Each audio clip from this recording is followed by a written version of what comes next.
Syndrome, Halloween is here early with a bountiful gift. We've got a special game to talk about today, especially because Halloween is right around the corner.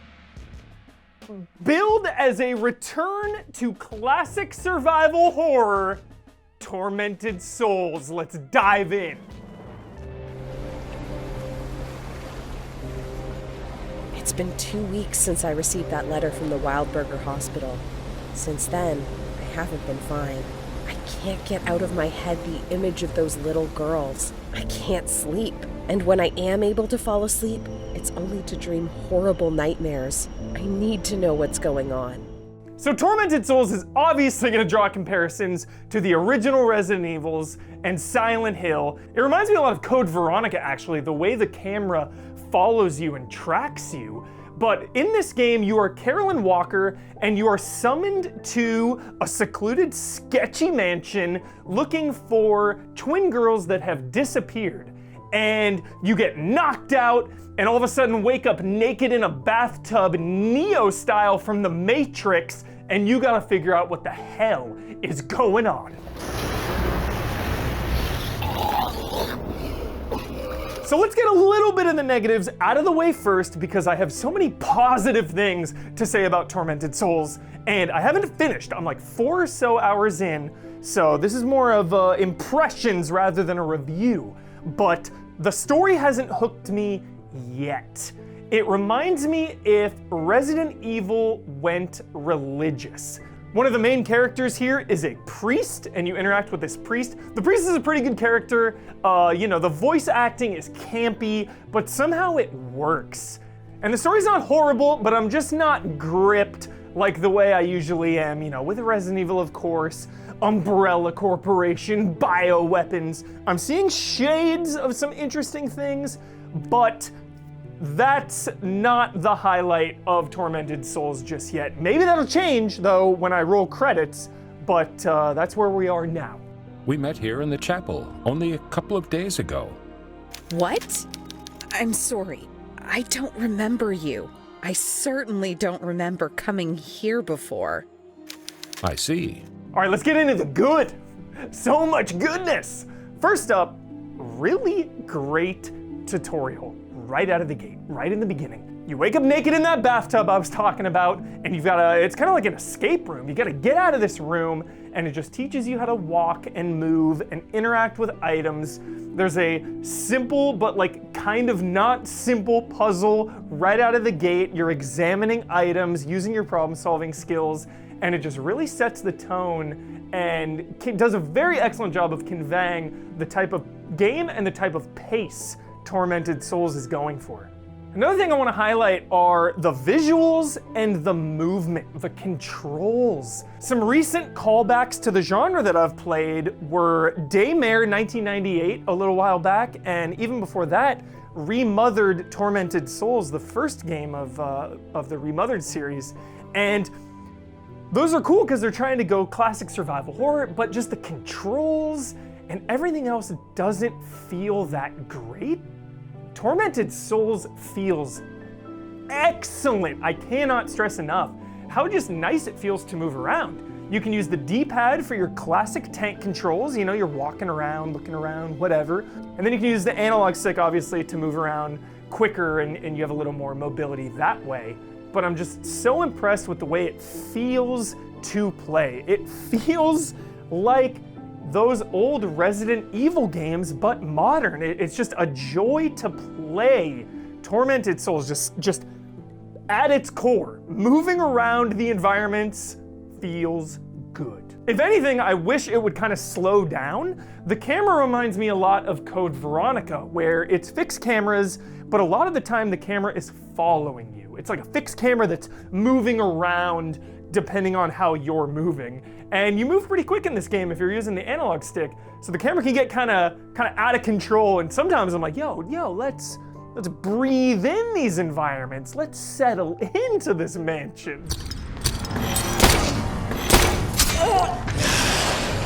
Next up is combat and resource management, one of the most essential elements of any survival horror game. And I'm happy to report, just like movement, it feels good. So combat, you got your trusty crowbar, very, very Silent Hill energy from this crowbar, without a doubt.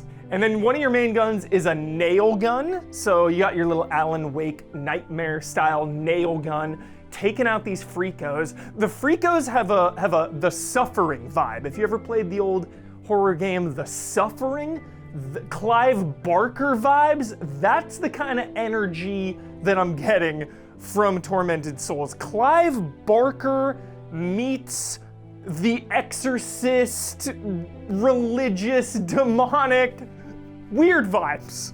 And then of course it wouldn't be a survival horror game without a trusty shotgun, and this shotgun is really unique and really awesome. It's 2 pipes put together, but what really stands out is the way she reloads this thing. It's so sick. Done. Run it.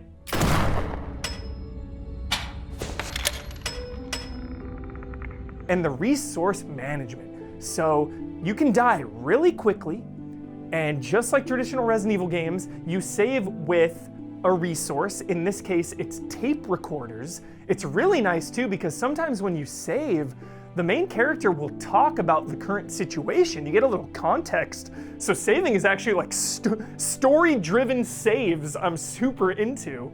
The main way to recover health is morphine, and this has been balanced freaking flawlessly for me, at least. I'm always on short supply of health. I'm always just at caution or fine, but with no other morphines in my inventory. I'm always on edge. That balance of trying to find tape recorders to save, ammo for your shotgun or your nail gun, and morphine to heal. These things are in short supply, and it just feels really tense the whole time. The whole time I'm on edge and I'm tense.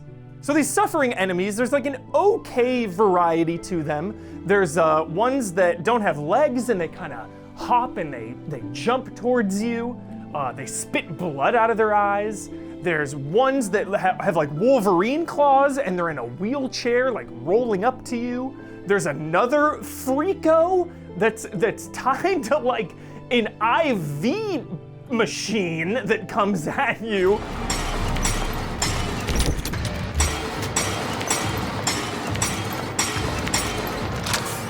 And lastly, of course, one of the most important elements of a survival horror game, the atmosphere, the location. And this location, obviously not the Spencer Mansion, nothing is, but it's really, really solid. I really like this place. It's a big abandoned mansion. It's very easy to get lost in. The Spencer Mansion is so flawless because in your head, you can start planning out your route in your mind. You see all the rooms in your mind, and this mansion is so sprawling. There's so many floors, there's so many twists and turns, and one door leads to another that sometimes I'm just wandering aimlessly. So that's something. I don't know if that's good or bad. Maybe I'm just not fully acclimated yet. Maybe I gotta replay it a couple times, but I'm always nervous because I'm low on resources and I don't know where the hell I'm going.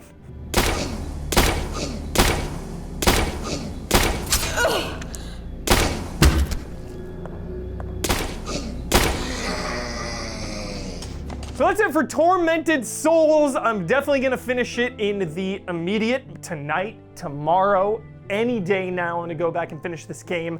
It is here just in time for Halloween, so maybe you see this and you wanna dive in right away, right now, you're already downloading it, or on your back burner, in your queue, waiting for Halloween, which is right around the corner. This game, it just came out of nowhere and I'm loving it. I already love it more than the medium. It's not shots at the medium. I really like the medium, but I'm already so much more impressed and invested in Tormented Souls. Absolutely cannot miss horror game of 2021. And we are Easy Allies. If you like what you saw, help us out on Patreon, Twitch, YouTube, all that good stuff. Spread the word. Tell everyone you know. That is how we survive on here. And don't forget, Easy Chillin' is this weekend. That is Friday at high noon Pacific time. That'll be 12 hours a day. Friday, Saturday, Sunday. There's gonna be so many jolly co-op games. I cannot wait to play some Mr. X Nightmare. Here Comes the Pain, all these games. Cannot wait. So this Friday on Twitch, don't miss it. Love and respect. We'll see you then.